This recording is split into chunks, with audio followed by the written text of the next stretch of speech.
And I like the kid, but he's a fucking asshole. Recorded live from the mats of Radical MMA in New York City. The Martial Culture Podcast. Your source for in-depth combat sports and martial arts insights with Coach Renee Dreyfus and Matt Peters. Ring the bell and let's get it on. Before the show started, we were just talking about the greatest martial artist of all time. Oh my God. What are you talking Steven about? Seagal. He's a legend. Oh, Remember the God. podcast where we talked about legends? Why didn't we talk about him for like an hour? I'm going to kill you. Steven Seagal is the biggest load of bull Shit. shit in the world. Now, also, this is actually apropos because actually Vladimir Putin just hired Steven Seagal to be his goodwill ambassador to the United States. Because I don't know if you guys know, but Steven Seagal is now a Russian citizen. Yes. For tax evasion. Yes, he is. Wow. Yes, he is. And he gets special treatment. There's a video of him at a seminar with 500 Sambo students or something doing his craziness and whatever. People Anyway, live and in like Gilson- a disillusional world, Yeah. like Wonderland, La La Land. So, Gilson, you had an suck. encounter with Steven Seagal's student in Brazil. Yes. Tell us about Great it. way to start the show. Yes. No, just like very quickly, okay? I had I was part of many commercials in Brazil. I shot commercial. I was part of extras in some soap opera shows in Brazil. I never knew that about you. And That was- that's it. that's- yeah. Are you I'm on? sure Can I we am. get you on YouTube? You know, Are and you on Professor there? Ken, who's on it too. No. He's all famous. He was in movies too. Oh, Yeah. Yeah, so we had our time. So in one of the commercials, the main guy, the single guy, What was his name? I don't fucking know. Oh. Shit, I'm fucking my late teens, 19, 20, I don't know. And the guy's like, "Oh, I trained with Steve Seagal," and I said, "Who gives a fuck?" Because he's a piece of shit. And he said, "No, but I trained with him." I said, "Okay, so if I punch you, you'll be able to block it." And he said, "Yeah, of course I'll be able to block it." I said, "Okay, so are you ready?" And he said, "Yes." And then I went to fucking punch his face. And then right on the nose because I wanted him to bleed. And he bled. And then the fucking blood just ran down. And it's like, fuck, dude. Dude, you said that you will be able to block it because you trained with Steve Seagal. But you just sucked as much as fucking Steve Seagal. And I was worried because I thought it was I'd be fired because I was one of the extras. And he was the main guy shooting the commercial. But then he just wiped out the shit and said, "Look, that's okay. And we just moved forward. Do you know this- with the commercial? That's crazy. It's Do you know the bullshit. story about Steven Seagal and Jean LaBelle? I don't know much about Steven Okay, Seagal. so let me tell this story. Jean LaBelle is one of the toughest guys in the American martial arts scene. Yes. He had the first televised mixed martial art fight in American history. It was against Milo Savage in the late 50s, early 60s, and U.S. America. Actually, Milo Savage actually was wearing underneath his gloves. He had brass knuckles, and he still managed to win the fight. And his moniker is the world's toughest guy because he actually wrestled the bear too. So Jean LaBelle is no joke. He's an incredible martial artist. He's Bruce Lee's grappling teacher, and also an incredibly humble guy. So he's on set. He's very fun. I know. Yeah, very funny guy. He's Totally very fun funny talks guy. like this, Very funny guy, yeah. Yeah, and then he has this interview, and Joe Rogan had him talking about it too. But basically, he was on set because he made his living as a stuntman, and Steven Seagal said, "Oh, you'll never be able to choke me out." And Jean LaBelle, who's in his 70s, was like, "No, I don't think so, Steve. This actually works." Said, "No, I'll just do this and this, right?" And so Jean LaBelle put a choke on him, and then he choked him out. And as I understand it, Steve goes, "No, I wasn't ready." And then he's like, "Let me do it again." And he does it again, and he tries to hit Jean LaBelle in the Johnson, as Jean LaBelle puts it. And then so he chokes him out and makes Steven Seagal defecate and urinate himself. And he's so embarrassed that he actually forced Jean LaBelle to kind of not disclose the story. So Jean LaBelle doesn't even talk about it, and on threat of getting him blacklisted in Hollywood. And Jean LaBelle is Jean LaBelle is notorious for being a great person, never being arrogant or anything. But he has nothing but good things to say about people. But when you ask him that story, he doesn't say anything good. He just keeps quiet. Yes, just to be clear, I second you. Gilson Pt2. I second that what Renee is saying because I know the same story. Okay, what LaBelle did, he choked him out. He fucking shitted on his pants, because he's a piece of shit. Right. That's what And he's a wife abuser. He beat his wife too. He's just a terrible human being. which was and a tax evader. which was a unbelievably hot. Back in the days, like What's the name of his wife? Kelly LeBrock. LeBrock? Yeah, Yes. Kelly LeBrock. Yeah, she was cute. No. She was gorgeous. She's gorgeous woman. at Which the time. I remember her from the movie with Val Kilmer, Weird Science. That was her? I think so, right? No. Val Kilmer That's was it? her. Yeah. That's her. Right. She's right. absolutely. Listen, context matters, right? At the time, she was basically the hottest in the 80s. She was the hottest woman at the time. Kelly LeBrock was the woman. I see right? you're a Kelly LeBrock fan, Jill. No, she's gorgeous. No, she's gorgeous. And the science Is this why you don't like Steven Seagal? You're jealous? No, because he's a fat piece of shit. that's and true, he yeah. thinks that he can fight and he can't. And Yeah, all no, he can't. all his money is spent on hair products to make his hair black. Yeah. Right? And not go away. 70 years old and just wearing just wig and black shit. He's a piece of Poor shit. Steven I don't Seagal. like Well, him. we can shit on Steven Seagal all day, but I want to shit on the Gracies. Well, let's get back into that. So yeah, Part we have two. part two. Jilson's Now, back. Jilson is back, and I want to say I got a lot of response from last week's episode of Muay Thai, the Muay Thai and Jiu-Jitsu rivalry. A lot of my friends messaged me, and it was really they were very interested in that history. And so we have Gilson back to talk about, and Gilson has practiced not only Muay Thai, but you also practice Luta Libre, and is very close with Eugenio Taddeo and a lot of people who are in the Luta Libre world. And for those guys who don't know, Luta Libre was a art that has a parallel history to Jiu-Jitsu, and very, very much more like a no-gi freestyle fighting system, more heavily oriented towards grappling, influenced by Greco-Roman wrestling, a little bit of professional wrestling, and the Luta Libre in Brazil. Influenced by catch wrestling. Catch wrestling, right. Yeah, professional So it's wrestling. not no-gi. Has never been gi involved. Yes, right, yeah. Exactly. So pro wrestling, when it used to be real, was known as catch wrestling. So anyway, I'll let Gilson take the floor because obviously he has a lot to say. But now you're going to talk about the history of the rivalry between Luta Libre and Brazilian Jiu-Jitsu, which is very, very fierce. And there's some major battles: Hickson versus Zulu. The many battles. Yeah, but the thing is, the battle between Hickson and Zulu is not a Luta Libre guy. Zulu, He's not. He never had a flag, a banner. He was just like a fighter. Okay, he didn't represent the so Luta Libre. he never organization. Right, I understand. he never represented. So if you want to talk about Luta Libre in real, then for starters, you have to go all the way back to 1930s, 1940, when Euclides Hatem, which is we call Mestre Tatu, which is Master Armadillo, because he's short and like really built and bulky and stocky kind of a guy. I wish my nickname were Armadillo. Yeah. Instead of a ratão, right? Instead of a Slimy rat, right? Yeah. So we go back because we all know, because this is history, right? He fought George Gracie and he won.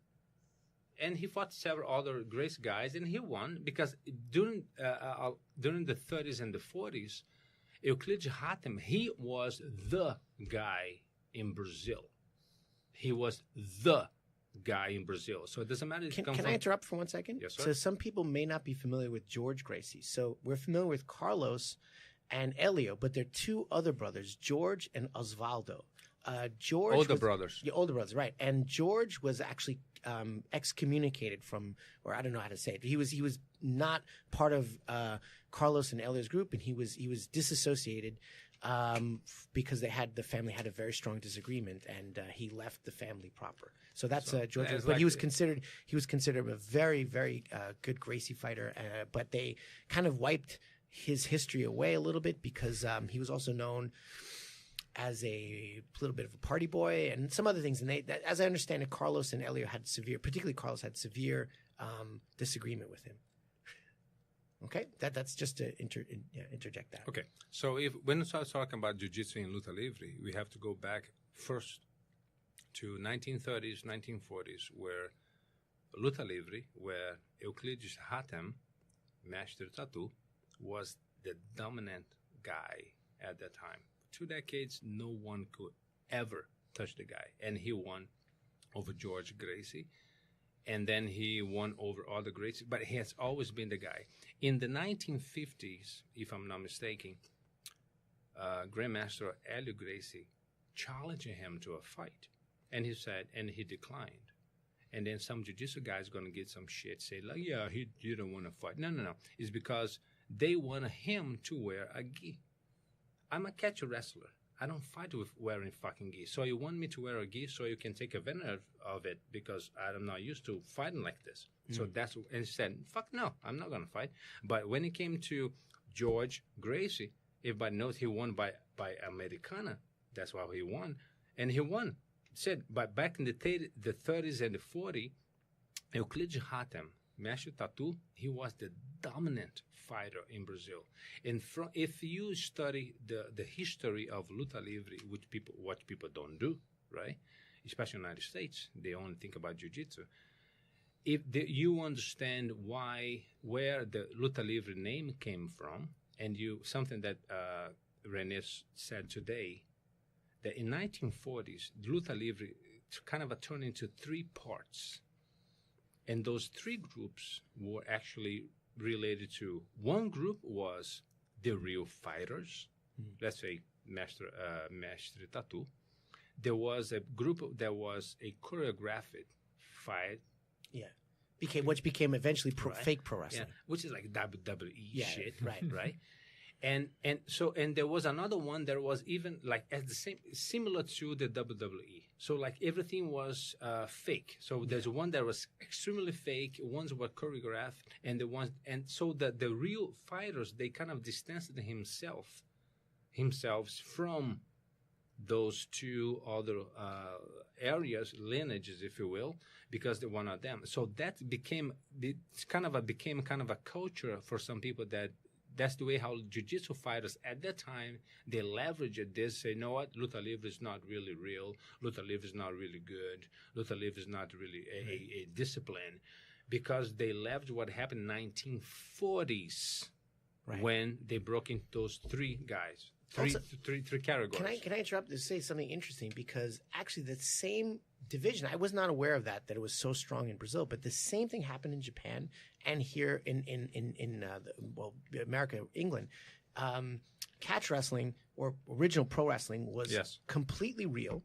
Then there was two other distinctions, and those distinctions stayed in Japan up until the 90s. And so there's real fighting, shoots. Then there's fake choreograph or work.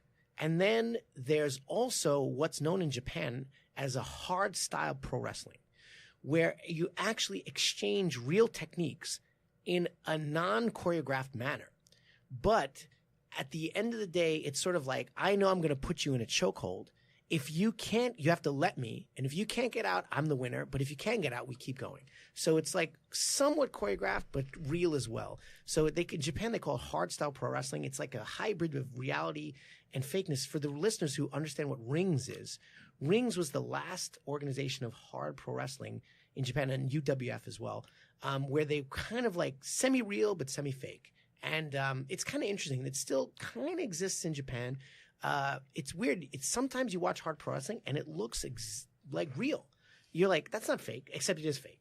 So it's like these three styles. It's very interesting. Exactly. I can tell you for sure. This is exactly what happened in the 1940s. That's exactly three different categories. So when we have the pro luta livre, if you will, like pro wrestling, they were real, but also there were a lot of arranged fights. Yeah, exactly. Okay, it's like boxing today. You know, you don't know what's going behind the scene, who need to drop, who need to lose at the fight, right? And there were the completely WWE fucking bullshit that we still have today. And there was a group that was like, no, I'm here to fight, and whatever the result is, the result is. So there was the three types of luta livre in Brazil in 1940s, guys. So let's put into the shit into context, right? I'm talking about 1940s. There were those three different type of lineages and categories in Brazil when it came to luta livre. But luta livre, based on the 20s, 30s, and 40s, had always been the dominant force in Brazil since the beginning of 1905. Luta Livre, as is written, as we know, you can trace back to 1909. 1909. There's no fucking grace to be talking about 1909. Luta Livre, name Luta Livre has been around, recorded, written on articles, newspapers since from 1909. And yeah, and that's actually interesting because I don't think Gracie Jiu-Jitsu or any fighting style could exist without the Luta Livre framework. And we talked about this in the prize fighting world. The catch wrestling world allowed the Gracies to experiment, and Maeda before that, to experiment their techniques against other people. That structure existed. If it didn't exist, then they wouldn't be able to fight. So, it's a very common knowledge for those who want to learn the truth, okay? Because what happens with many jiu-jitsu practitioners is they want to keep the legend alive, and which means they keep the lie alive, which is something that never happened. If they want to know the truth, they will know that back in the day, in the 20s and 30s, Grace family, I'm talking about George, example, right? George Grace, just as an example. All that family, they were training with Osvaldo Almeida da Silva, which is Master Dudu, as he was known at the time. He's a catch wrestler. And he was the teacher of the Graces in catch wrestling. Do you understand? So this is a history. If you want to accept or not, that's your problem. But that's history. If you want to keep alive that there was no influence of Brazilian Jiu-Jitsu development at some point in the 30s and 40s and 50s with Grandmaster Ali Grace, that's your choice. But this is history. The whole family, Grace family, was training catch wrestling in the 30s and the 40s. We all know that. They were training.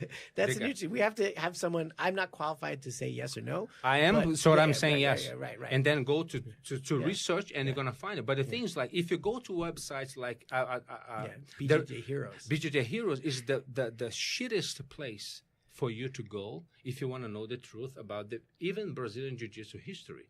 They lie. I call them BJJ Fox News. Because they are liars, straight up liars. They just lie and they hide any piece of information that may tarnish or taint the jiu-jitsu, and especially the Grace family type of a feedback, type of a history. They are the shittest place, the worst place for you to go to know about the history of BJJ. And I'm going to give a simple example. Everybody knows that and I'm going to talk about this today, when the Luta Livre guys went to Grace Humaitá, everybody knows that Hugo Duarte fought against Rickson Gracie. And Rickson? Rickson. Oh, Rickson, right. Yeah. And everybody knows that Eugênio Tadeu fought against Harley. Everybody knows. Yeah.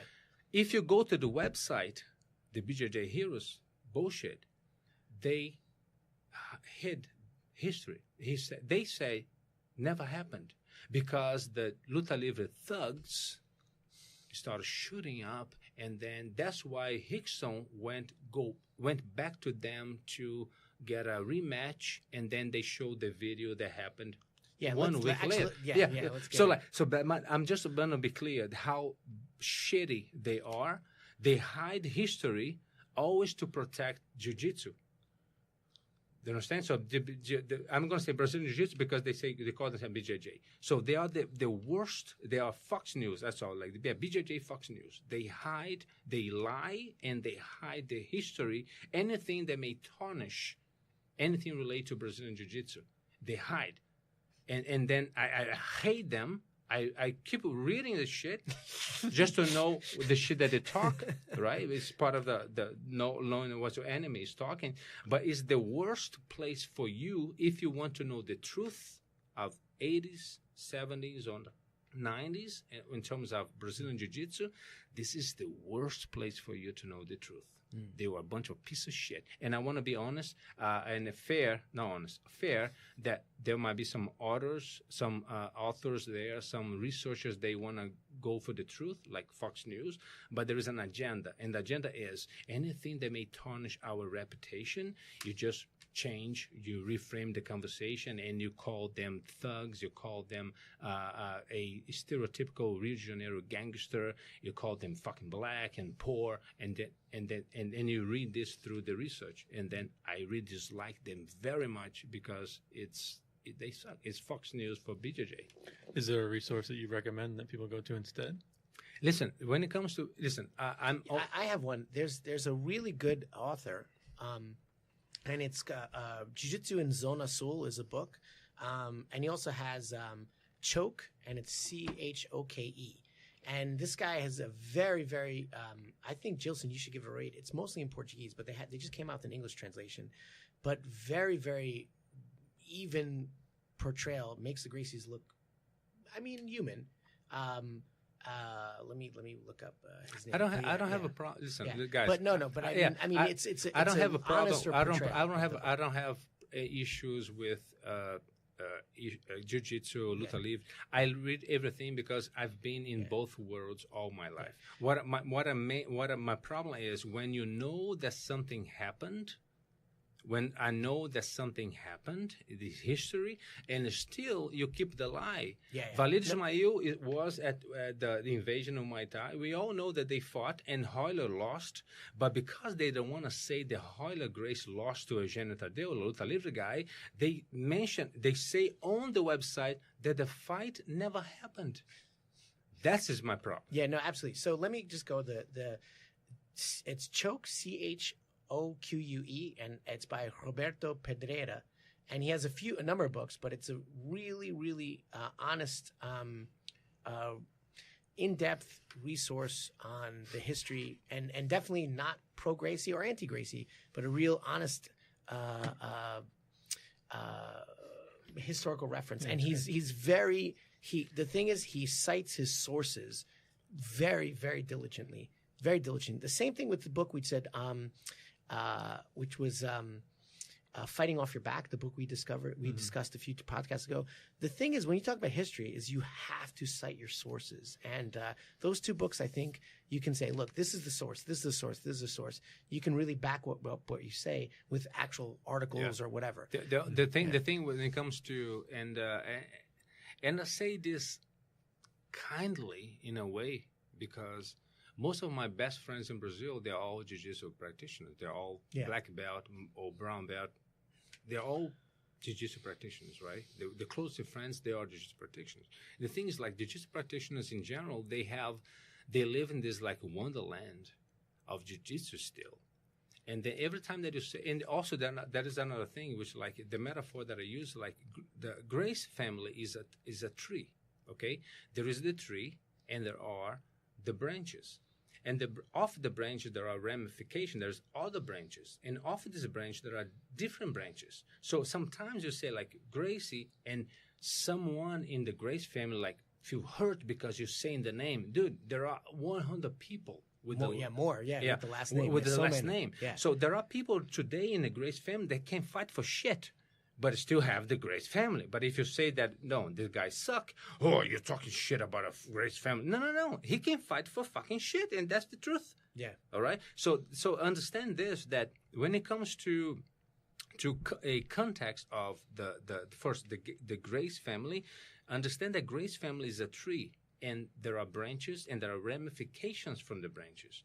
And there are people that I may mention in the podcast, based on my history in the 80s and the 90s and my experience, because I lived that in Rio de Janeiro, in Copacabana, Rio de Janeiro, is that I'm not talking shit about Grace family. I'm talking maybe observations about a specific person, what I know, and also about one particular person. Yeah. Because if you take as an example Master Rickson Gracie, he's 60-year-old this year. He's 60.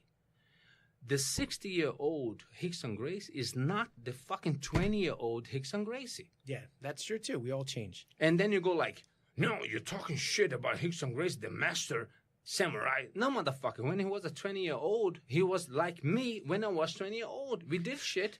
We did a lot of fuck shit. I know what I've done as 18, 19, 20. I know, and I can share with you. And he was just like the same. But you hold this 60-year-old samurai codes, Bushido thing, that it was not who he was at the time. Fucking period. If you want to accept, up to you. If you want, I don't give a fuck. That's the truth. End of story. I think it's also, it goes back to, we want to create legends and we want people to be perfect. Nobody's perfect. But anyway, let's go into the history of the Luta Livre Jiu-Jitsu feud in the 80s, starting in the, let's jump into the feud that started in the 80s. So we talked a little about the history, and then Luta Livre always had a parallel growth to jiu-jitsu. And then how did the feud start in the 80s as far as you know? So when it comes to the 80s, all right, so as I said before in the beginning of the podcast, this goes back to the 20s, 30s, and 40s, all right? That starts there. Yeah. Euclides Hatem, he was the fucking shit. And he was a Luta Livre guy, and he's known as the founder of Luta Livre in Brazil overall, okay? And that's it. And he won over Gracie, and the guys at that time in the 30s, they were training with catch wrestlers. They deny, they don't want to acknowledge this, up to them. But that's the truth. They were training catch wrestling. They want to call Luta Livre or not, they want to call catch wrestling, okay, but at least acknowledge catch wrestling, because they all learning from it, period. Now, moving forward at this point, we go to the 80s. So there is a chronology that I was talking to René before. We have the invasion of Boqueirão, which was the headquarters of Luta Livre at the time. Where was that located? There was Boqueirão Club, okay? So that area, there were 4 main clubs. It's like Aterro do Flamengo. People are going to say it's Glória. I'm going to say Aterro do Flamengo because that's what I learned back then, okay? There were 4 main clubs. One connect to the next one. 4 clubs. And these are athletic clubs? Yeah.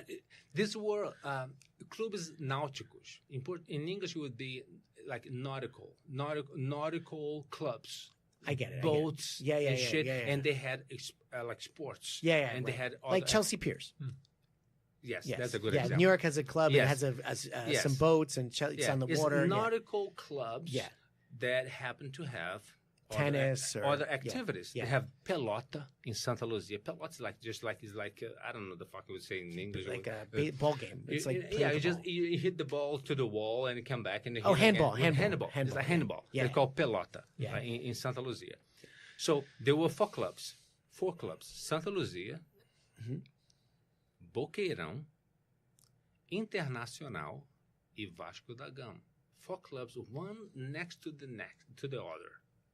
That's how it was. Okay, all right. And all of them had Luta Livre. No. Oh no. Okay. 2 of them had Luta Livre at some point, because I started Luta Livre at Santa Luzia with Paulo Boca. I told you that, right? I didn't know. I'm 16-year-old. I don't fucking know what's happening in the world of Luta Livre. I just like, okay, let's just fucking learn something, and I'm here. But next to me, if I knew, I was going to the Boqueirão, because Boqueirão was the headquarters of the Luta Livre at that time. I did not know, because I don't know anything. You're only 16 years old, right? I don't know shit, right? Okay, I want to fight, so I have a lot of anger. I just want to do something, just fight. And I had to start, by the time I had to start already at Naja Academy, as I said before. So I just like looking, anything related to fight, and just get this fucking energy out, I would just fight. I would just like train. That was my nature at the time.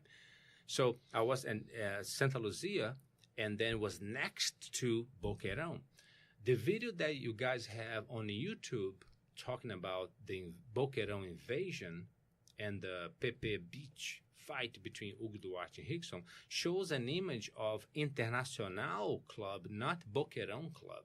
And I'm just making this point because I know I'm talking because I'm there, okay? And Internacional is red and white, Boqueirão is green and white. So it's wrong. And I can read like Internacional Clube de Regatas, shit. There's not Boqueirão. Okay, Boqueirão was the headquarters of Luta Livre. So you have Carlos Bruno Silla, who is the son of Fausto Bruno Silla, who happens to be the student of Euclid Hatem that I was talking before. So he's the lineage of Right. the Luta Third Livre generation. guy. Is the student of the guy who created Luta Livre in Brazil. Fausto Brunocilla is a student of Euclides Hatem, Mestre Tatu, passed down to his son, Carlos Brunocilla, who happened to be the teacher of Marco Ruas. He was like a father figure to Eugenio Tadeu. Eugenio Tadeu is saying this in other videos. He was a father figure, and I can show any single video that I'm talking to you. I can prove what I'm talking to you.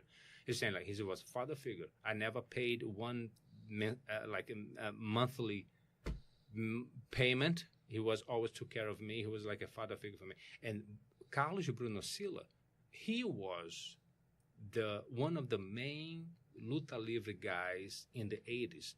Now, be here with me.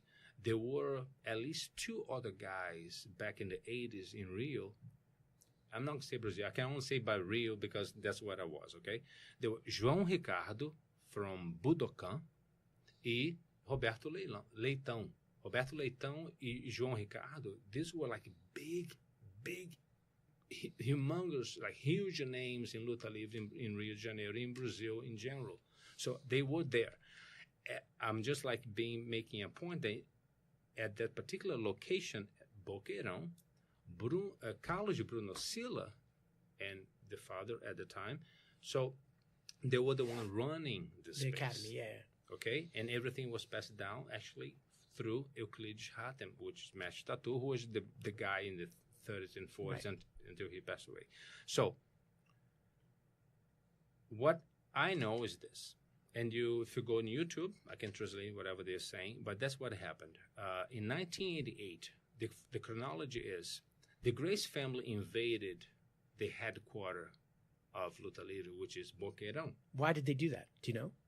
Because listen, we just came from 1988, all right? At that time, 1995, Marco Ruas had fought in UFC. So showed that Muay Thai, Luta Livre may have some name, have some place. So we talk about 3 years after this. But 1995, so 1996, 1997, you have the effect of what happened maybe 1 year before because, he did this or she did that, and then they are just like riding the wave of The what, UFC, what- yeah. And Marco Ruas was the champion of UFC, as we know, and 1995, and then like the Muay Thai. And the thing is like he raised the banner of Muay Thai, not Luta Livre.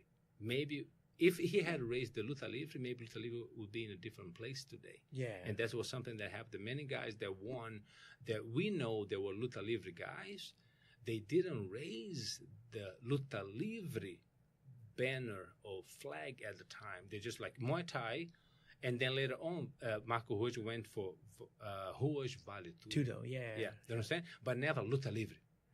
There is only one guy today, which is Cromado, who's the only MMA coach that we know that still to date in Japan, like Alexandre Pequeno, example, many years ago, is the only one who keep raising the Luta Livre. Livre flag. If maybe back in the 90s, if they had raised the flag, maybe Luta Livre would be more known than today. Yeah. Okay, so that's something else. But So- what was the reason for the invasion in 1988? We because got off they that. at the time they knew that Luta Livre was growing, Right. and they found to be so maybe it's a little threatening, if you will, and so let's just go there and challenge the fighters who are the Luta Livre guys at the time. But understand one thing, we're talking about Boqueirão. Boqueirão is 1988. Understand that before this, there was the 1991 Luta Livre against Jiu-Jitsu. 91? Yes. But you said 88. No. 88 was the Boqueirão. Yeah. Okay. Yes. Okay. Sorry. After this, After. it was So the thing is that the Luta Livre has always been around, Yeah. and bothering them somehow, and that it's hard to say I don't know what's the reason that they went to Boquerão, for that matter, in 1988. What I can know is this. What I can tell is this. From 84, when Muay Thai had the draw, Yeah. they knew that Marcos Ruas e Eugênio Tadeu, they were training luta livre, and that's why they were so good in getting out of the positions and winning, like Eugênio Tadeu. And they, at that point, they just wanted to challenge luta livre because they were, listen, everybody lived basically in the same neighborhood. That's what we need to understand. So there was a lot of rumors, people talking about things. Yeah. Okay, and then we're gonna get to the Great Muay Thai, which as well. So the thing is, like, there was a lot of rumors happening. Okay, so I'm living in Copacabana, so you hear people saying, "Oh, this is gonna happen." They say they're gonna invade this place. This is like all the time. Like Valide Ismail says, like, we were at war. This was like every single day is just like war. You're just ready to just wake up, go to the street, and you can fight anytime. That's the way. And it was like for almost 20 fucking years. And I can guarantee you that's how it was because I was there. And that's how it was.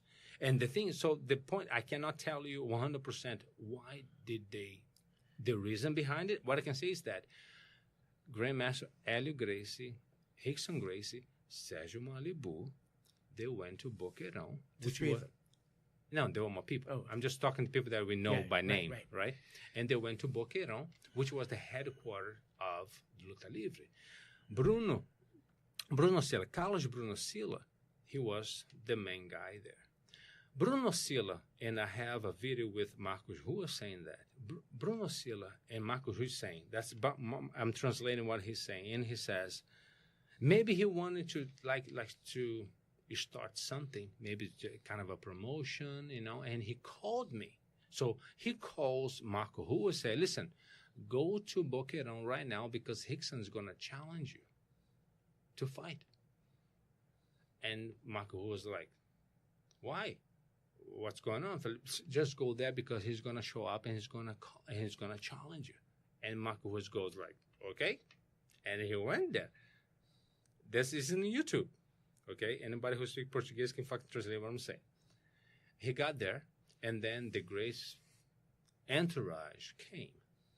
And then Hélio Gracie stopped talking first, then Rickson Gracie started second talking and say, listen, I'm here to fight anyone from the Luta Livre who is the man, whoever is the guys who you think can represent it.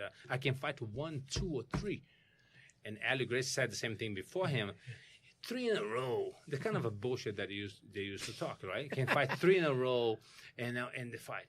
And then the guy's like, and then Marco Rua says in his video, Carlos Bruno Silla was looking at me like, are you going to do something about it? Because they'll just challenge you. But Marco Rua, he says like, he has no idea what's going on. He said, Carlos called him, said like, the guy's going to challenge you. But when he got there, he's challenging Luta Livre guys, but not him personally.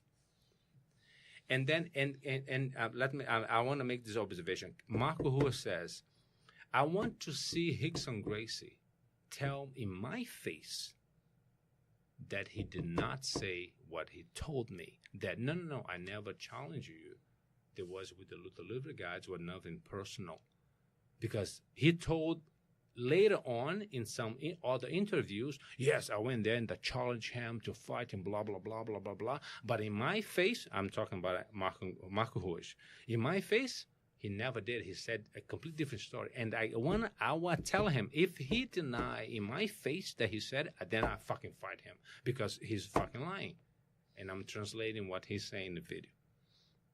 Okay? So the bottom line was they invaded Boquerão, challenged Luta Livre guys at the time. Mestre Eugênio Tadeu, at the time, was there. We talk about 1988. And he's just like jumping, and there's a video he says, I was just jumping rope and hitting the bag, just waiting to see what the fuck, because these are the heavyweight guys, so I'm not involved. I'm just listening to what's happening, and I'm just going to be where I am, just poo, poo, poo, just like jumping my rope and hitting the bag and waiting for whatever is going to happen. And after a while, Eugênio Tadeu went to them and said, okay, so who is... I'm translating what Eugênio Tadeu said in the video.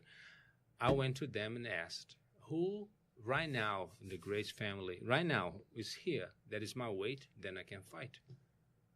Nobody was ready to fight. So nobody fought Eugenio Tadeu at the time. So nobody accepted the challenge at that time to do. Because there's something that Eugenio Tadeu says in his video over and over and over, that Gracie, they would like challenge people. They would invade gyms and say, let's fight. And people go, okay, let's put a date, put on a calendar to fight. And then like 2 months for us to train. And then we do see what happens. And say, no, we got to fight right now. But when you invaded Grace Academy, they would say, no, let's find, a date, and then we're going to put some time to train. They never were ready. So, which means every time they invade a place, they were ready to fight because they've been trained to fucking fight and just want to take a fucking advantage over whoever they're invading. And that's Master Eugenio Tadeu saying that they had this culture of invading when they were ready, but when they were invaded, okay, so let's make just put on a calendar date, and then we got 2 months, 3 months to train, and blah blah blah. But then never gave anybody time to train. And when they invaded Boqueirão, Rickson was just a few months away to come to the United States.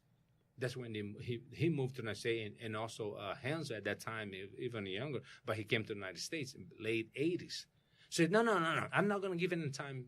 I'm not going to give a time to people to train because I need to go to, I have some trip. I have to travel, and I'm going to fight right now. In fact, nobody's going to fight right now, dude. You're going to spend some time, 2 or 3 months, and then we're going to fight. And that's when Master Eugenio Tadeu stepped in and said, okay, so I'm ready to fight right now. Who is my weight? And we fight. Nobody fucking said anything. How much does Tadeu weigh? What's his weight class? That's the thing. He's like Hoyler's weight class, right? Dude, so he's like 145? Or bigger? Or? No. It's more than that. So we can say 165, 170. Yeah, right. For sure. And Rickson was about 185, 190. Rickson was, yes. Yeah. Heavier. Yeah. All right. So the whole thing. And then from this Boqueirão, then we have. So nobody fought, though? Nobody fought on this day. Right. Nobody took the challenge from Master Eugenio Tadeu. Okay. Because they wanted to put people on the list to call, because as far as I'm concerned, Master Helio Gracie said Rickson is ready to fight 3 guys in a row. Just put in a row and they fight. He fights it, which is bullshit. Just like the pressure that I said in the last podcast, they have this pressure, and if you're just like not really cascudo, like can take the pressure, you're just like, oh shit, they are really. Okay, so let's fight right now. Okay, so let's wait. Maybe we can. That was the fucking shit. All right. So, and this was Boqueirão, still in 1988. So this was before the Pepe beach between Hugo Duarte, because that was a week later, right? No, this was a little more than that. All right. But the whole thing with the Pepe beach fight was that, according to some sources, people said that, okay, so who are the fighters who would be willing to fight Rickson? And then one of the names was Hugo Duarte. So, and he wasn't at Boqueirão at that time. No. Not that I know of. Right, maybe he was. I cannot say because I don't have source to say that. Okay. What I say is that Hugo Duarte was on one of the guys. Right. There is one source that says that he was, and he said, put my name on the list. Yeah, I've actually heard that. Yeah, I will not confirm because I was not there to say it, okay? To say that. And that's what I heard. He said, put my name on the list. Yeah. But 3 months later, that's when happened the Boqueirão. So, desculpa, I'm sorry. The Pepe Beach thing. Right. But this is a BJJ version of bullshit. Yeah, so let's go into depth exactly what happened. So basically what we're talking about is a very famous street fight between Hugo Duarte and Rickson Gracie, which is on YouTube. But as Gilson's going to say, in his he says that it's a heavily edited version. But can you go over exactly what happened? Okay. But it's a very famous, it's part of jiu-jitsu lore. It's this big street fight. Before I go into this, I have to say, tell a little story. Okay. Okay. Sure. There was a karate guy. Okay, he's 30 years old. 30 years old. Karate guy is 30 years old. And then he challenged and he's been training for about at least 22 years. He's a karate guy, black belt karate guy, and he's been training for 22 years. And he challenged a taekwondo guy who had been training for 5 years. And then they fought, and it seems that the karate guy won the fight. And then the all karate guy, which, as I said, is part of my tribe, go like, karate is better than taekwondo. I asked Matt first. Matt, do you believe this to be a fair fight, considering that this guy he's 30 years old, he's been training for 22 years, has professional fights under his belt, challenging a taekwondo guy who's been training for 5, who never fought any professional fight, and now because he won, he said the karate is better than taekwondo. What do you think? Not fair. Rene?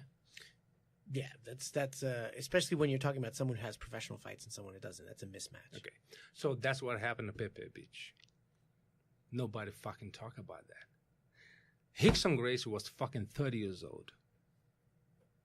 Hugo Duarte was 19, 20. Had only 5 years of luta livre. At 30, Rickson Gracie was already a black belt since 18, teaching since 15, black belt since 18, and had already professional fights, including Zulu, twice. At that time, he already fought several fights professionally. And then he challenged someone who's 10 years younger than him, who is Hugo Duarte. So luta livre guys, so the jiu-jitsu guys like to say, to use this video as jiu-jitsu guys really dominate luta livre. But if it was all the way around, they would be like crying, outrage, how the fuck they were cowards. The cowardice there was that someone who been around for 30 years, 10 years older than the kid who's 19, 20, with experience as a professional fighter, winning a fight. Just for starters. Just for starters. I can show a video that when Rickson, in the beginning of the fight, first off, he hit Hugo Duarte with a slap, left hand slapped. Yeah, you can see that right? in the video. Yeah. Like, was not we cannot call a sucker punch. It was like sucker slap, Yeah. right? It's that Brazilian slap. Yeah. So okay, but put this into perspective based on what I said. This is a 30-year-old man sucker slapping a 19, 20-year-old kid. First off. And before this, behind the scenes, you got like 50 guys from the BJJ waiting for the Luta Livre guys to go to Pepe, because it was known that Pepe, the Luta Livre guys, they would train in the morning and they would go to the beach. This was Saturday. So on that day, they knew that Hugo Duarte had just trained for fucking 2-3 hours, even before the fucking fight. So they are picking the time, they're attacking someone. You know what? War is war. Be strategic. I get it. But when someone wants to sing victory over cowardice, then you have to, stop. That's fucking bullshit. Because that's what it was. So the guy just trained. So you chose to attack a guy who just, first off, doesn't have the same level of experience that you have. First off, 10 years younger than you. You are a professional fucking fighter at this point, and you fight someone who's been training for 5 years, and you're still fucking 19, 20. At that time, Luta Livre, and not only that time, but like for most part, Luta Livre, they never had a fucking leadership. That's one thing that fucking killed Luta Livre. They never had someone like Jiu-Jitsu, Brazilian Jiu-Jitsu at the time, especially with the Gracie family, they had a structure, they had a family, they had a structure, and they had a fucking PR machine to get the shit. Luta Livre never had that. When it came about with the thing with Hugo Duarte was it was like a tall guy in comparison, right? Maybe 6'1", 6'2", and Rickson like 5'10", and he just like he came about to be someone in the front, But it's not like he put himself to be, or nobody can say that he was the guy. No, he was not the guy. He just came about to be because the circumstances asked someone to be. Just same thing that Master Eugenio Tadeu stepped up when he had to fucking step up. But there was no fucking leadership. Carlos Bruno Silva never stepped up to be the guy. João Ricardo nunca fucking stepped up to be the guy in Luta Livre. Roberto Leitão nunca fucking stepped up to be the leader in the Luta Livre. Nobody. It was like just like pockets. But Gracie was always Grace family solid foundation. And they have credit for the shit. Yes, I'm talking about the Luta Livre. They never had the shit. It was isolated pockets. Yeah. So you have a guy who's a 30-year-old black belt in jiu-jitsu since 18, which means 12 years of black belt, had already gone Marcelo Bering, right? Black belt. He was a black belt already for long enough to promote all the black belts.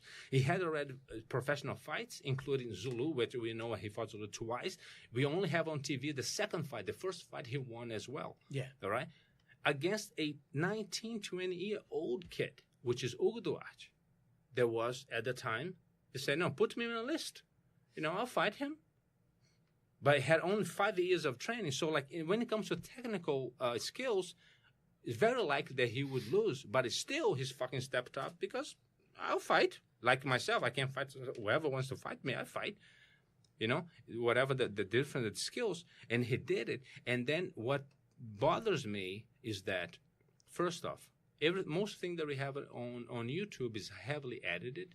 If you do watch the unedited version that there is, then you're going to see, in the beginning of the fight, Hugo Duarte take him down, passing the guard, and then Rickson reverse, and then you're going to see Hugo Duarte knee to his face, fuck him up. And then what you don't see is Hugo Duarte walking back, just walking around the beach, right? And then just falling over a fucking a crate, like when you put like a crate. And then that's when Rickson took advantage and mounted him, and that is the end of the video. So it looks like, whoa, he really fucking dominated. No, he didn't. Even though the difference that I mentioned before is still because Hugo is a taller and he was a very strong kid, and he didn't dominate it.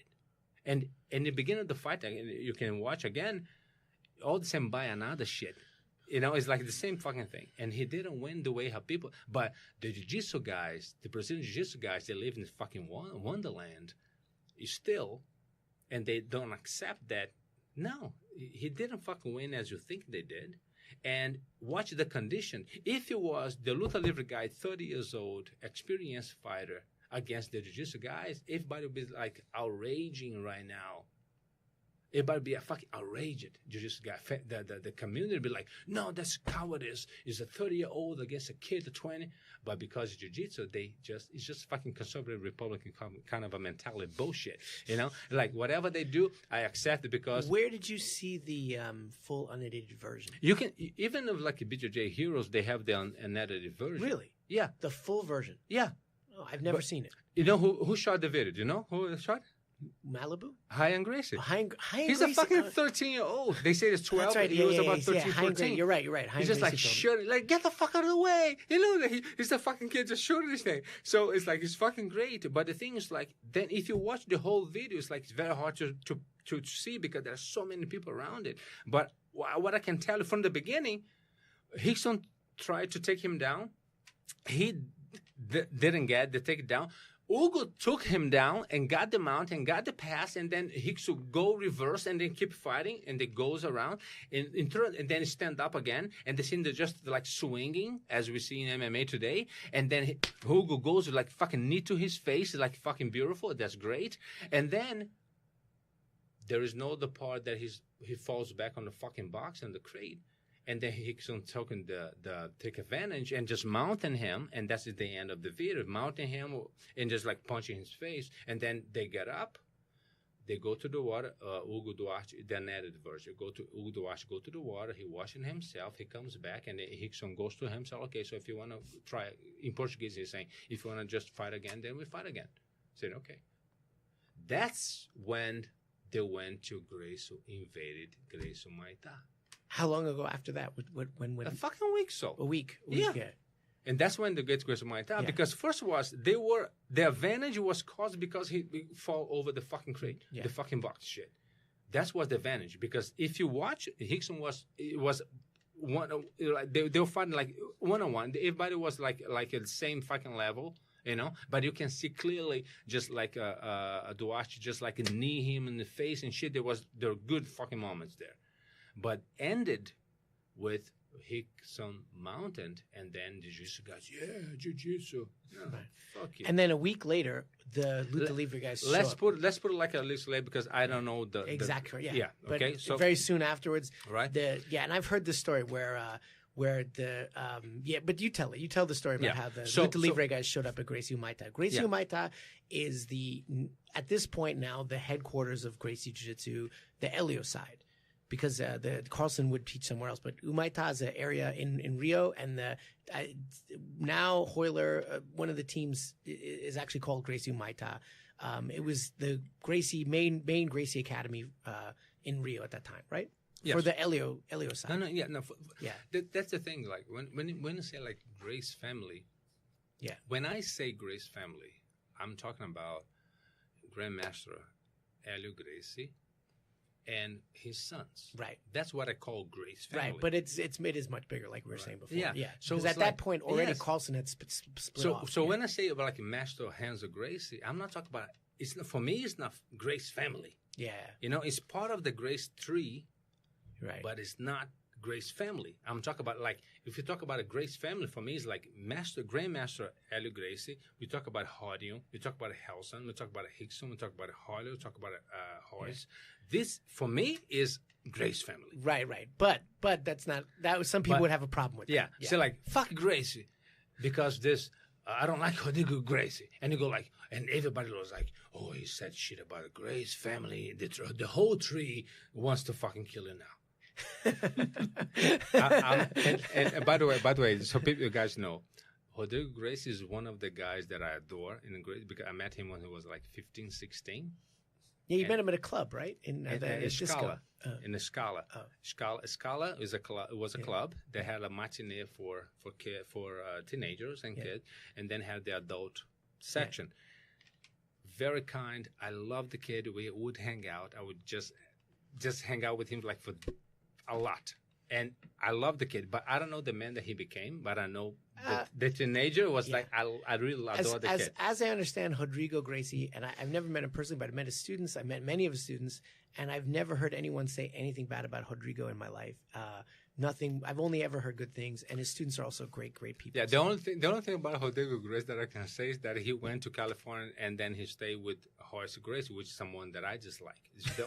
It's the only Gracie. Well, this that is I, uncle. Yeah, You can't. I mean, come on. This is the only. We all Grace, have aunts and uncles we don't Yeah. like, but we Yes. if they have a free bed, we'll take it. Yeah, No, this is but the anyway. only Grace I just like. Anyway, but let's go But to I the like them, invasion. yes. Yeah, okay. Let's I get like back to the the invasion story. because it's getting long. Yeah. So the thing is like when it came to the Grace of Muay Thai, that's what happened. Okay, you had people meeting up at Boqueirão, which is the headquarters.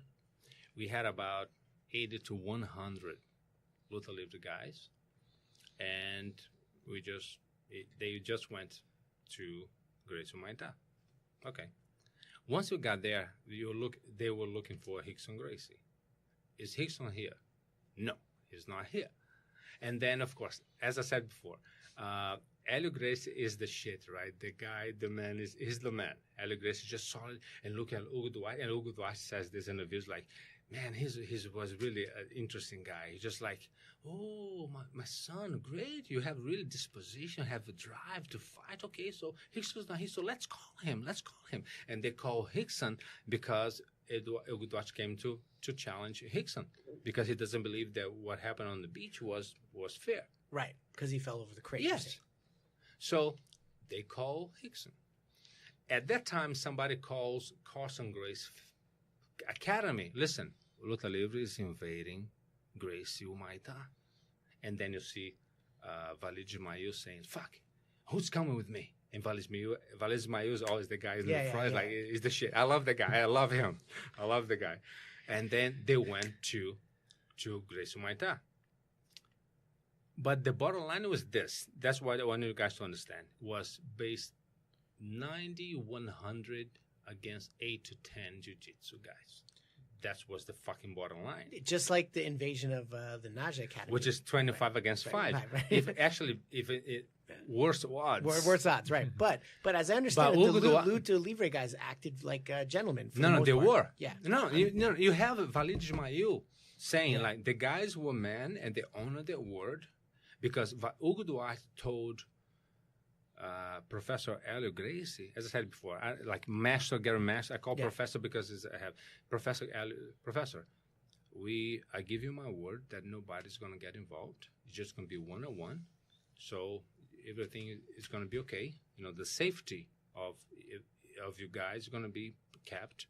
You have my word, and he kept the word because Valid Ismail said, if they decided to just fucking fight, Valid's words were, they will just run us over because you fucking 100 people against 8-10. You can fucking win.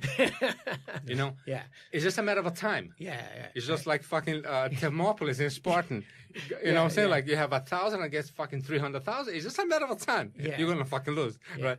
And it said they were men, and they really men. In Portuguese, say like, no, o cara foi sujeito homem, meaning the guy was a man. He honored his word, and then that's what he did. And then even though the number was maybe 10-1, 9-1, 10-1, the word were kept. So Rickson showed up, went upstairs, put his Spiro, and then he fought Hugo Duarte. He won. Okay? He had the He won with rear naked choke, right? Was that correct? He didn't win through a neck. What is known is that he took his back, but he didn't get the rear neck choke because they stopped the fight before that. Okay, it's done. Oh, okay, so he took his back. Okay, he took the advantage, but he got the mount, back mount. Back mount, right. So it was there is pictures, so I can show the pictures of it. I don't have the picture of the rear neck choke, so that's why I cannot say that happened. But he back mounted him. But he back mounted. Yeah. Done. Yeah. And that's when Master Eugênio Tadeu, one of my masters, then challenged someone to fight him on his weight, and then was Hoyler. Yeah. Then if you go to the Fox News BJJ, they say that I'm not gonna tell the name again because I'm not gonna air time. This is a piece of shit. The Fox News BJJ, they're gonna say that. So much for BJ Heroes as a sponsor. Yeah. So it's a piece of shit. I don't give a fuck. And they say no, and then they say that Eugênio Tadeu chose between Hillian Gracie and Hoyler, but Hillian was the best one in the body weight, but he chose Hoyler. No, motherfucker. That's who was at the time to fight him. So that's why they manipulate the fucking information. And they did fight. And they lied. And they lie and they fought. Mm. And Valid Ismail, in the video, he says, defending jiu-jitsu overall. I understand. Maybe that was a mistake. That's the thing. If you those who fought wearing the gi and lost, people say, oh, maybe it was a mistake, they were wearing the gi. If they win, like Royce Gracie won, oh, that's great. So at least he knows where the hands are of the opponent. But so it's like you just like answer according to whatever the frame you want to have. Anyways, he fought Hoyler. Hoyler was wearing the gi. Hoyler fucking lost. Took a fucking left hook at some point, dropped the motherfucker, and he was done. And then Valid Ismail, Carson Grace, black belt dude, is saying on the video, says, and then Hoyler asked them, somebody hit me from the back. He said, no, nobody hit. You got caught by the left hook, and he dropped you. That's what I've heard. I've heard somebody hit him from behind. That's what I heard. Yeah, that's fucking bullshit. Valid Ismail says, no, nobody hit you. You got caught with the left hook, and it fucking dropped you, and you're fucking done. And Valid Ismail says about the Luta Livre, they were men, they honored their word, because if they won it, they would just fucking wipe us out, because it was fucking 100 against fucking 8 or 10.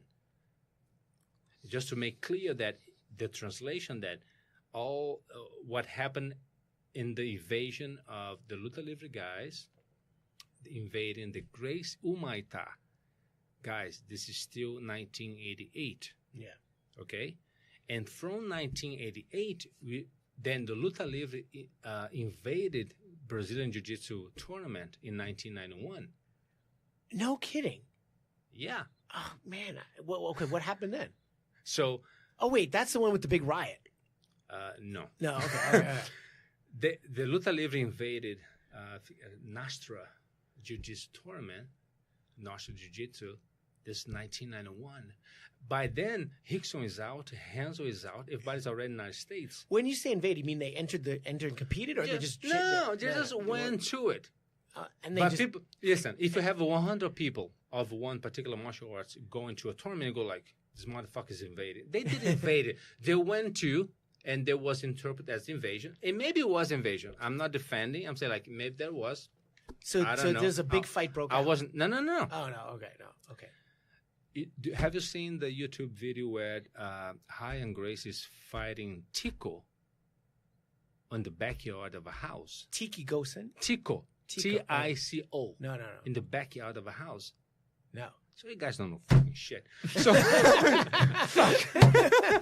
This is in Brazil, or? yeah, motherfucker. This came from this part of the invasion. Tico is a Carson Grace student. This one after they broke, Carson Grace broke off the Grace family, and then the agreement was, Hanzo Grace is the coach for Ryan. Only he can talk and touch his fighter. And Walid Ismail is the coach for Tico. Only he can talk to Tico and touch Tico. Right. And they fought for fucking 30, 40 minutes in the fucking backyard of a house. And this is Grace against Gracie in a way. Yeah. You know? Which has actually happened to be more common because Carlson really left and disassociated himself. But mostly they fought in jiu-jitsu style. Okay, so just to be clear, as much as I know, okay, what is the reason that Carlson kind of broke off at some point? As much as I know, I'm not saying that I know the truth. That's what I know. Back to Holmes Gracie and Carlson, they were still, young kids, young guys. And Carlson and Holmes were very, very close. Yeah, because they're brothers. They were close, and they were more aggressive, and they had a more of aggressive approach to jiu-jitsu than Master Elio. That is true. This, as far as I know, was this beginning of the rift. Okay? That's true. And then Holmes was very intelligently just always like on the good side of Helio Gracie. Who is his adopted father. Yes. His uncle, but his adopted father. Yes, that's absolutely. He's the son of Carlos, but he's adopted by Elio. Absolutely correct. I don't want to say, but absolutely, yes, absolutely. This is an interesting thing that Carlos gave his son to Elio to be adopted. Yeah. So he was a middleman between the two sides of the family. So Holmes always stayed to a particular time on Helio's side, and just like make things to be okay, And but he, as much as Carson Grace, they had a different, more aggressive approach to jiu-jitsu in general. And after Holmes passing in 1982, Carson was just like, well, first off, I have no one to talk to. I am who I am, and I disagree with the way how they're approaching things. And in 1991, when the Luta Livre guys, quote unquote, invaded Nastra Cup and Jiu-Jitsu tournament, Carson, there was no Rickson, there was no Hanzo. As I said, they're all already in the United States, so there was nobody to represent. And then Carson Gracie took the responsibility to represent Gracie. That's why when you see the 1991 Jiu-Jitsu against Luta Livre, you only have Carson Gracie's students. Yeah. Because all the Elio guys had already moved to California and moved away. Yeah. You understand? So you have like it was supposed to be 5 against 5, but it was 3 against 3. So the fight that took place was in 1991. Yes, so let's give a little background on that one. So you said there was the tournament invasion, but no big fight happened. No. Yeah, but then in 1991, a big event was set up, and it was against Luta Livre versus Jiu-Jitsu. Jiu-Jitsu against Luta Livre. Yeah. And that was in 1991. So that was That's already correct. 3 years after 1988, right? Yes. Okay, good. And once again, Hobson Gracie was the organizer. Yeah. Understand, the guys, that most, not I can say all, but I'm going to be very conservative, say like most, or fights happening in the 80s and 90s were organized by the Grace family because they had the name, they've been around since the 30s and the 40s, they had the connection, and then they could bring sponsors in to bring the money. They had, as I understand, if you look at the biography of Carlos Gracie by Elia Gracie, his daughter, she does mention that Carlos Gracie and Elia Gracie had very strong relationships to the newspapers. So that was a big part. So if you have connections to the newspapers, you have connections to sponsors. So you can do more things. You know, obviously, like everything. Yeah, that's not trash talking. That's just a fact. No. That's what it was. Yeah. Like, listen, most, not to say all, I'm just being conservative. Competition that happened in the 80s and 90s is all organized by Gracie, and that's what it was because they had the connection, and also in giving credit, they have the name.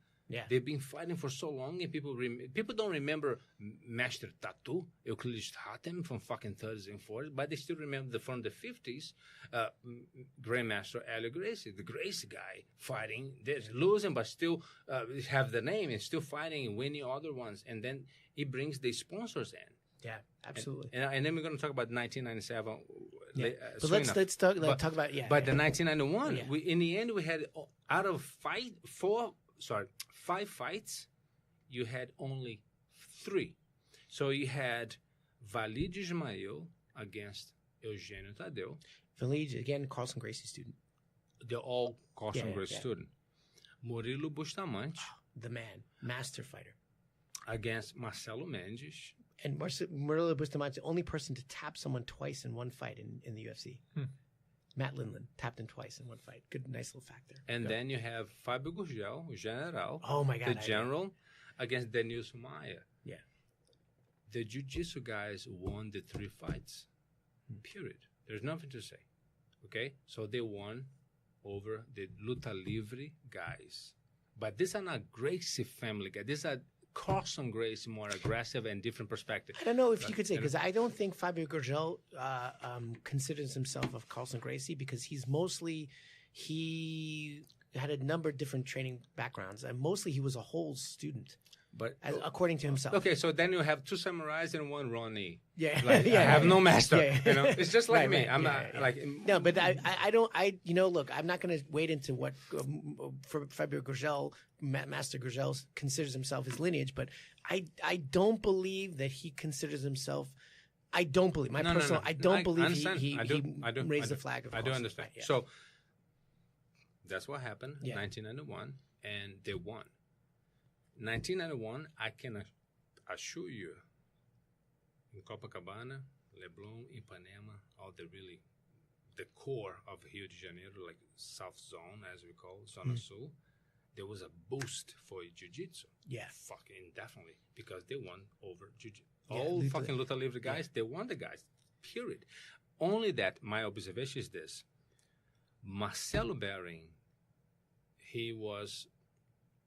Marcelo Berry. Yeah. He was supposed to be fighting Hugo Duarte.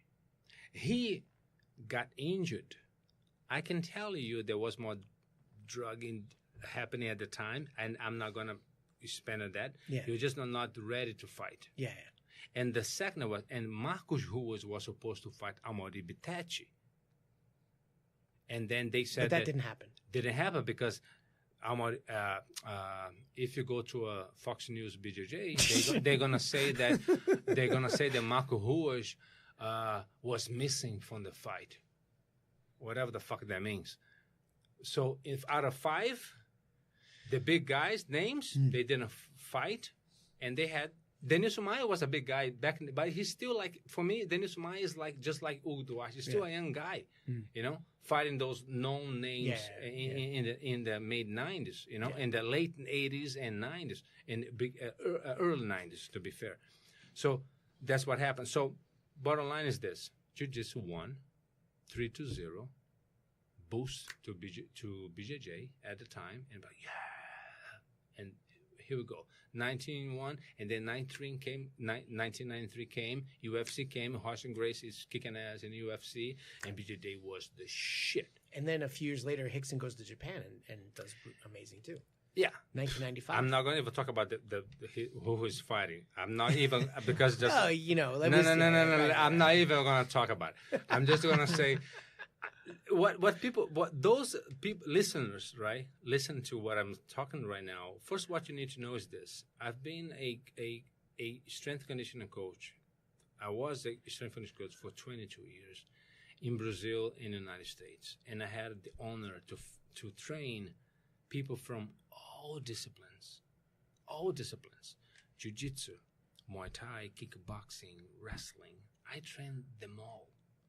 So it's not talking anything about the jiu-jitsu in particular, or Brazilian jiu-jitsu, if we will, or Grace family. No, what I'm doing is just sharing what I lived in the 80s. I'm a teenager in the 80s, and I'm a young man in my 20s in the 90s.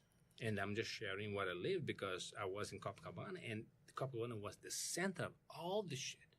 And as I work in this place called Heavy Duty in Copacabana, all the fighters from the UFC, from the Brazilian side, the Carson Gracie, example, Bebel, Valide Ismail, Vitor Belfort, Carlos Barreto, they all trained at this school every week. So I got to talk to them all every single week for years.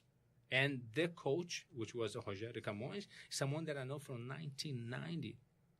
From studying with him and also being the same part of bodybuilding team that he was part of in 1990. I'm a 19-year-old kid, and he was part of my bodybuilding team. So what I'm talking to you is because I lived, and I haven't even said about my problem with Carlos Barreto. We always fought. Really? Yeah, we had something. That's saying like there's so much history because it happened. Yeah. You know. But anyway, so we understand that you know what you're talking about because you lived it, you experienced it. Yes, sir. And so you said right after the 1991 fight that and jiu-jitsu and UFC jiu-jitsu exploded in Zona Sul. Yes. Then what happened? The rivalry between Luta Livre and jiu-jitsu got more heated, or like tell us what happened next, and they'll bring us to 1997, and when the lights turn off. Yeah, listen. Nobody knows what I'm talking about. But I said before, when it came to Luta Livre against Jiu-Jitsu against Luta Livre, this rivalry, you can date all the way back to 1930s. To say that this started at 1980s, it's not true. Yeah. It's not true. Like whoever's saying it just don't know the history.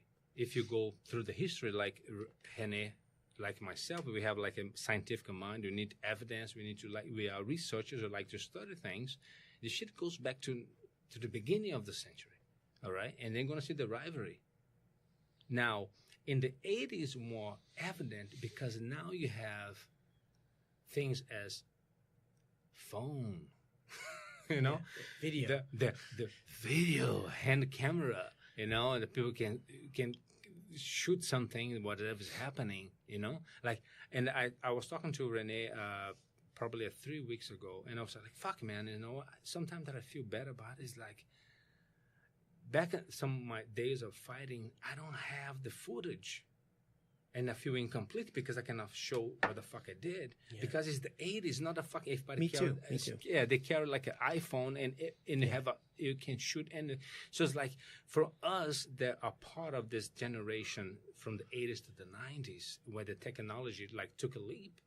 Sometimes can be a little very frustrating and disappointing and saddening at some point because we cannot show something. So the whole thing when it came to the transition of the Luta Livre against Jiu-Jitsu, this has been happening for a long time.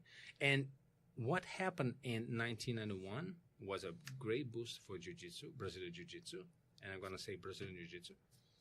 And then we came to 1997 at Tennis Club with the Pentagon. That's what it was called, event, tournament. The Tijuca Tennis Club, right? What was at Tijuca Tennis Club. Oh, before this, we had in 1995, you had the Desafio Internacional de Vale Tudo in 1995. Is that where Fabio Gurgel fought? No. Marker? That was when Maurício Bittet was knocked the fuck down by a capoeirista, by a capoeira practitioner. Yeah. It's nice. I was there with at the time was my good friend Marcelo Valente, who was a brown belt from Carson Gracie, because I trained him. He's my friend, but I trained him as an athlete. And I was there with him. The first thing he did was he took his shirt off. He just tied around his waist, and he used to call me kid. He's like, kid. He's like maybe early 30s, like kid. So just to just if something happens, okay, bro. And I'll be fighting on the jiu-jitsu side because I'm with my friend, right? Because Amari Butech was fucking knocked out by a capoeirista. Yeah, I've seen that, yeah. Yeah, just a short right hook and put him down, and he fucking lost because he fucking lost. End of the fucking story. And then came 1997, which was, the main event was Master Renzo Gracie against Master Eugenio Tadeu. That was the main event of that particular event. Can I also just interrupt? There's a Yes, little sir. background here. That 1997, I was in Japan at this time, and this is where the world is going MMA crazy. It's not just America. It started in America, but Japan, everywhere, suddenly they're like, oh, we can do this thing called Vale Tudo. Because really it wasn't MMA. It was Vale Tudo. It was no holds barred. And that's what it was. And everywhere the thing. And I think Rio was probably crazy. I wasn't there, but it seems like and this like, okay, the gates are open. We're going to fight. And I think everywhere, Japan, it was MMA crazy. Here in America, I mean, it was being, John McCain was like, oh, this is human cockfighting. This is terrible. This is disgusting. But people wanted to see it anywhere. And if you talk to anybody under 30 at that time, all they were doing was exchanging videotapes. And remember Blockbuster? Everybody would go to Blockbuster to get the latest UFC videos. And what I would do is, because it still had the internet, but it was really slow, you'd download fights from Brazil. You'd start the download at like 10 o'clock at night, and then you'd wake up at 6 a.m. and you'd have a 5-minute fight. And like, you couldn't wait to see it. You're like, I can't wait to see this fight. But we were so crazy about this revolution in fighting. And it was an awesome time, And I'm sure that craziness was part of that culture in that time. And that's probably what led to that showdown. So is that's yeah. Listen, it's like it's hard to put into words what meant to me, and possibly what meant to others to live in Copacabana at that time, because Copacabana was still the center. Even though people would go to Ipanema, Leblon, Baixo Glava, Pepe, Barro da Tijuca, Humaitá, Copacabana was still kind of the core, and then you'd go to the gym, whatever you train. So people would hang out in Copacabana all the time. People almost, and understand that Copacabana also has all the favelas and morros that, the slums, in the hills, right, that I came from, actually, all right, as you guys know. And so it's like we had like a very rich type of experience overall. So I'm saying rich because it was rich, but as Valid said, it was war every single day. You on the street, you wearing this shirt, people would be like across the street, people just fucking staring at you and just like sizing you up, just waiting to move your head, just like, what's up? And they would then you just fucking fight. Until the point, but back in the 90s, then when Carson Gracie broke off, and there were more of like a civil war in Gracie. So even guys from the Gracie Barra would fight Gracie Humaitá just to make a fucking point, because we are the Gracie, right? There was not only style against style. It was, the civil war, yeah. But of course, if I was wearing a luta livre, wearing a shirt from example, Eugenio Tadeu, holy shit. If you worked at Gracie. Fucking damn. No, I'll be walking in Copacabana. And motherfucker was just like that's when something happened to Carlos. I said it before, the Carlos Barreto inside the fucking gym. The motherfucker sized me up for half of the gym. And the gym is fucking 5,000 square feet shit. And he just sized me up. And I'm looking at the motherfucker, the tall, black dude motherfucker. And I'm like, I'm a fucking kid. I'm still like in 1995, 1996, but I was like 20 inches. My arms are like fucking bodybuilder, and I had some experience in martial arts. And I looked at motherfuckers like, that's gonna be Conan all over again. You know, when Conan fought this fucking the black dude was secure of the girl. Looked like Conan, the original, the barbarian. Oh, the barbarian. Oh, right. Yeah. Right. Oh, no, not Conan Silveira. No, Conan the Conan Barbarian. There was the black warrior. Yeah. There was the security guy for the princess. Will Chamberlain, wasn't it? Will Chamberlain. Yeah, And that's, then, so I look like that's fucking all Conan again in my head, right? It's like, for fucking like a long halfway. That was Conan the Destroyer. Yeah. Not the barbarian. Conan the Destroyer. Okay. So So the destroyer, and then I'm staring Carlo Barreto on the shit, and that's what happened with Carlo Barreto. So we need to get to 1997 because there's so much history, man. It's gonna be like 3 hours. Matt's gonna kill us here. We're gonna have to cut it off for part 3 soon. Okay, so Matt, how much time do we have? No, we got to finish. 10 more minutes. You can tell the story 10 minutes. 10 minutes. They'll tell, 1997. 1997. Yeah. Okay. 1997, we had several fights throughout the event. Yeah. But the main event, and that's what only I'm going to talk about, is the fight between Renzo Gracie against Tattoo. I mean, against Eugenio Tadeu. Tadeu, right. You know what's funny about it is that I would come from Heveducci, which is like Arco Verde, Copacabana. And I would be talking to Renzo Gracie there because he was training with his coach at the time. I mean, strength coach at the time, which Jaime Russo, who was the owner of the gym. He trained all the Gracies. Royler Gracie, that's why I know them, because he trained them. So I was with them every week. And then I would come to talk to Renzo. So how things are gonna come to fight? Yeah, I'm doing great. I'm good, right? And Renzo is like, he's the nicest motherfucker that you're gonna ever meet. He always smiling, very approachable. It's like, I love the guy because he's just like a really nice guy. That's who he is. He always was smiling on his face. I can tell that about Renzo from my experience, okay?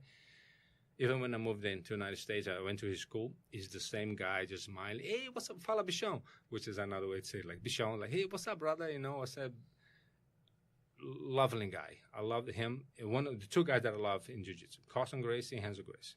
Others I respect, admire, or just like Royce.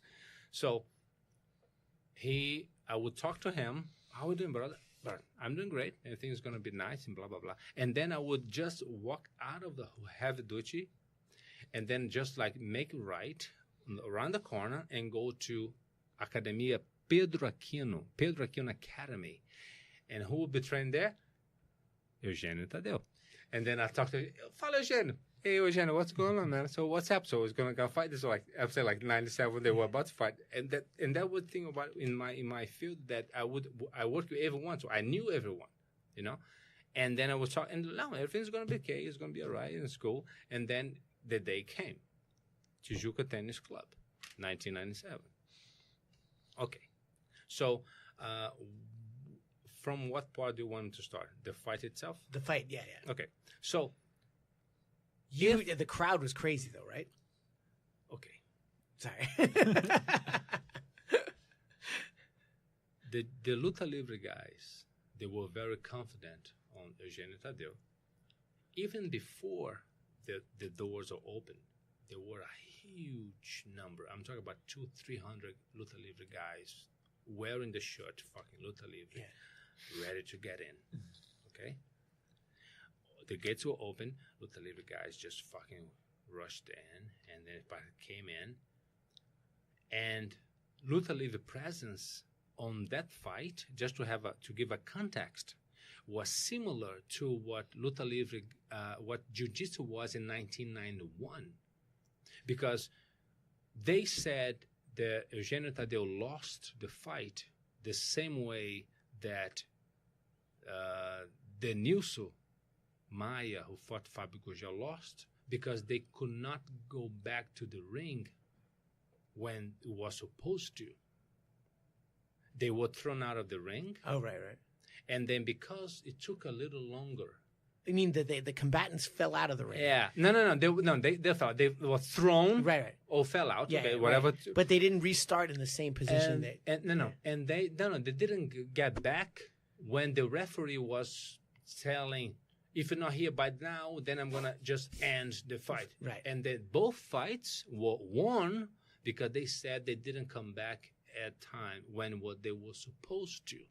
But if you're watching the fucking video, you see all the jiu-jitsu guys are in 1991. They were the ones around the ring, and they were fucking holding Eugenio Tadeu not to fucking get back. So fuck you. Yeah. All right. And same thing happened to Denilson. They were holding the guys. So the same thing that happened on 1991 happened in 1997, but now was the Luta Livre guys, 300 motherfuckers around the fucking ring. And they were like, shit, what the fuck we do? Because we're organizing. We have our police officer friends to be part of the security guys, but you're not going to fight me if you know that I'm a fighter and you don't know shit. So the Luta Livre guys all around the ring, as you can see on the video. Right, so Luta Livre was in charge, and Luta Livre and the Brazilian guys, because it was Robson Grace, so of course he was the organizer. He was a very influential guy. He also organized the fights, and everybody from Jiu-Jitsu was like, shit, there's a lot of fucking Luta Livre guys, and to the point that they called the police to remove the Luta Livre guys from the fucking stadium, from the arena. Yeah. But the guy who came from the police was a fucking Luta Livre fighter, and he didn't give a fuck. He didn't give a fuck and let everybody wear the fucking war. So by the time that we have Eugenio Tadeu and Renzo, the Luta Livre guys are all over the fucking place, around the fucking ring, just like 1991. They have a selective memory, you know, it's like a fucking hypocrite. They just remember what they want to remember. It's the same fucking shit. But nobody from Luta Livre held anyone back to get back in the ring. That's the difference, and they did to Eugenio Tadeu. And I put my fucking finger, I stepped my foot, I set my foot and say, they fucking did it. So fuck them. They did it. End of story. That's my perspective. You don't like, I don't give a fuck. That's what it is for me, right? So 1997 was the other way around. Luta Livre was all around. They called the police. The police guy was Luta Livre guys, like the word guys, just stay there, hang out. And then by the time when the fight came, all the Luta Livre guys was around the ring. And it was a fucking pressure that the Gracie guys, I don't want to say Gracie, like the Jiu-Jitsu guys, it's not fair to say Grace in this context. The Jiu-Jitsu guys would play kind of a pressure on everybody else. That was the pressure that they were not used to it. Luta Livre just putting the pressure like, shit, we're not, what do you do now? Yeah, so how the bully feels when you bullet. You know what I'm saying? It's like that's how the bully feels when the bully guys feel when they are bullied. And they go like, and they just try to reframe the conversation. No, you can take the pressure because you're a little sensitive, not as strong as you think you say, and you want people to believe. So Luta Livre put the fucking pressure on it. So when the fight came, if you watch the videos on YouTube, the whole video. So what I'm saying is something that you guys, listeners, can watch, and of course Matt and Rene can watch, and you watch, of course. Eugenio Tadeu says in one of his videos that, you know what, I knew that he was coming, Renzo Gracie was coming from some victories in UFC and abroad. He was very battle cage. Actually. Yeah, nice. Very confident stuff, blah, blah, blah. So my strategy was, I'm just going to let him just get tired. I'm just going to just hold myself as much as I can and let him attack and do his thing and to get him tired. And then at some point, I'm going to take over.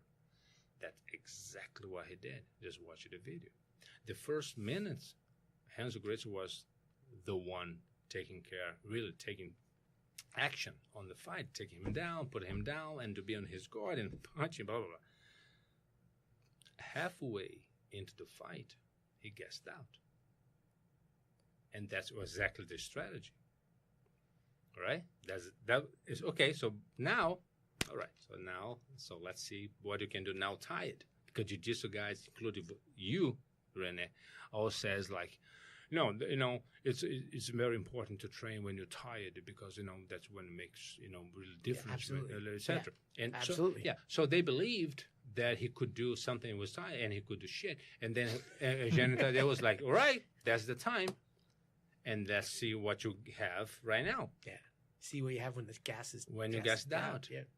And then at that moment when people really could see that Master Renzo Gracie, as I said, I adore the guy. I'm just narrating what I know and what translating. Gassed out, and Eugenio was taking over the fight, that somebody turned out the lights. All right? So now I want you guys to keep in mind this. Okay, so who turned out the lights? Right? Tune in next time to find out who turned out the lights. So like you don't know who physically turned out the lights. So the question is, okay, so who are the organizers? This is Grace's family. This is Hobson Gracie, Renzo's father. And you have Sergio Malandro, which is a presenter, is a host, a very known comedian kind of a guy in Brazil. It was like a jiu-jitsu ass kisser kind of a guy, has always been. Yeah. So and he is. He is. People don't like to hear the truth. Yeah, he's a fucking ass kisser, has always been. That's what it is. And then somebody turned on the light because they saw that the fighter Renzo Gracie, which, let's be clear, has nothing to do with what's going on outside the ring. He's fighting. He's a warrior. He's fighting Eugenio and whatever. Somebody turned out the lights. Who turned out the lights? Who's the organizer? Because Luta Livre guys, they have no knowledge of where the switch is, where the light is supposed to be turned on and off. They have no knowledge. Only got the organizer. Also, it was happening when their guy was winning. Okay. I'm just going like, Luta Livre guys, they have no knowledge of what is where the lights, how that turns this up. Only the organizers have the knowledge where they can switch something on and off. First off, and of course the ass kisser, Sergio Malandro, and the jiu-jitsu guy was losing at the time, and there was a chance, and this is it is an assumption that he might have lost the fight. Because at that point he was not losing, but you can see that he's gassed out, he's on the back, just like like jiu-jitsu guys, like very sucking. I hate that when they just hold their head, just like just wait the guy to jump in the guard. Fuck you, stand up. You to go on the ground, come and stand up. That's your word. That's my word. But so then the riot broke out right after that, right? Yeah, but that's the thing. The riot, I was there. The riot broke out after they turned out the light. Not before. Not before. And so I was talking to Rene, and I said, so I got upset with Murilo Bustamante, because in the video he says, and then there was the fight broke out, in the audience, and the Luta Livre guys, and then they turned on the light. That's fucking is a lie. The fight broke out after the bullshit of them turning out the light. And that's the fucking truth. If you're there and you watch the fucking video, you can see that. When they see the footage on whatever you see on YouTube, if edited or not, when the shit happens in terms of the fight happening, this was after they turned out the light. Well, not before. So when I saw Murilo saying this, I got upset. Because that's a lie. And I respect Murilo Bustamante. And of course, he's from Carson Grace that I love. And I got upset because he's protecting jiu-jitsu by not protecting the truth, which is also, it was 20 years ago. You don't always remember exactly. In psychology, okay, I've been in psychology for fucking 30 years now. In psychology, it's known that every time you tell a story, you change a little bit, right? That's right. You always change. Exactly. I got that, but is a big as B-U-T, capital letters. But what if somebody turned down the lights first and then the fight happened, or the fight happened and somebody turned out the light. I know if Ryan Grace talked shit to me at Wells Fargo, even though I was 19 years old in 1990, before or after something happened, I still remember. But if I started to describe it, then something would be different. But I still remember what happened. Yeah. You understand? So listen, guys. Just watch the video. The lights are turned out. Then the fight starts, and I was there. I was there in Tijuca Tennis Club, motherfucker. I'm 1997. I was there. They turned out the light first, and then of course Luta Livre was very, very annoyed, upset, angry at what had happened because we were fucking winning. They were winning. And they would probably win because Master Hans Grace was gassed out at the time. It's not to do with better than at the time he was gassed out, and probably is an assumption. Probably he would have lost that fight. And then before it happened, they turned on the light, and then the shit happened, and it was not with the Luta Livre guys. Was part of the Jiu-Jitsu guys. And the Luta Livre. The Jiu-Jitsu guys were, all the security guys were Jiu-Jitsu guys, all hired by Jiu-Jitsu. Everything, remember what I said before, everything is controlled by Jiu-Jitsu guys. This is a Jiu-Jitsu event. They always organize the events because they had the name, they had the sponsor, and they can bring money in. Everything is chosen by Jiu-Jitsu guys. So everything that happened, everybody, all the police officers, everything at the place was chosen by Jiu-Jitsu guys, not Luta Livre. And say, Luta Livre start a problem. No. They start a problem with Jiu-Jitsu guys and find a way to get a problem because they were losing. I have a theory, though, of who turned out the light. Steven Seagal. Way to bring it back, Matt. With his chi all the way across. Yeah, he pushed it with so chi okay, power. so that was a really great history of that rivalry, and that was the last big rivalry. But it's great to have the Luta Livre perspective because most of what we hear in America is the Jiu-Jitsu perspective, and you were there, so you can talk about it. You were right in the middle of this, and it just gives us a glimpse into that crazy history from Zona Sul in the late 80s and early 90s. And also to give credit to, Luta Livre is an art that has been around for 100 years and it deserves the respect too, Mm-hmm. So thank you very much, Gilson, for that. Really appreciate it. Something that I talked to the Luta Livre guys, talked to Master Eugênio Tadeu, Hugo Duarte. I have my own issues, personal things that I'm not going to share here with Hugo Duarte, so that's another thing for another time. I can share out of not online. I can share with you personally, and the whole thing's like, why first people don't keep raising the flag, the banner, when they are doing well, and they do in Japan, like Pequeno, Cromado is from Pequeno. Yeah. Pequeno is from Cromado school. You know what I'm saying? And it's like, and I believe that Luta Livre could be so much bigger. The Luta Livre name. Not talk about freestyle wrestling or catch wrestling. No. I talk no. You just like choose a fucking name, honor this, and have your own ways. And Luta Livre could be so much like Babalu. Yeah. Babalu's Luta Livre has always been fucking Luta Livre. Not anymore, though. Not anymore. Yeah. In the beginning of his career, he was. He is Luta Livre. Absolutely. Do you understand? So was the guy who invented the Bravo choke, who switched over to Brazilian Jiu-Jitsu, but he was a master, great fighter. Shoot, I'm blanking on his name. Milton Vieira. Milton Vieira. He is also originally a Luta Livre guy and very, very known as the best no-gi guy in Brazil in the 90s. But he switched over to Jiu-Jitsu because I think it comes down to organization and money. Comes down to, very well put, comes down to, as I said before, in the 80s, especially in the 80s, there was no leadership in Luta Livre, right? So it's like everybody has a spot here. So you have Carlos Bruno Silla and in the 80s with his father and with Boqueirão. We have João Ricardo with Bodocan. Then you have Roberto Leitão. They are Luta Livre. Everybody knows everybody. Yeah.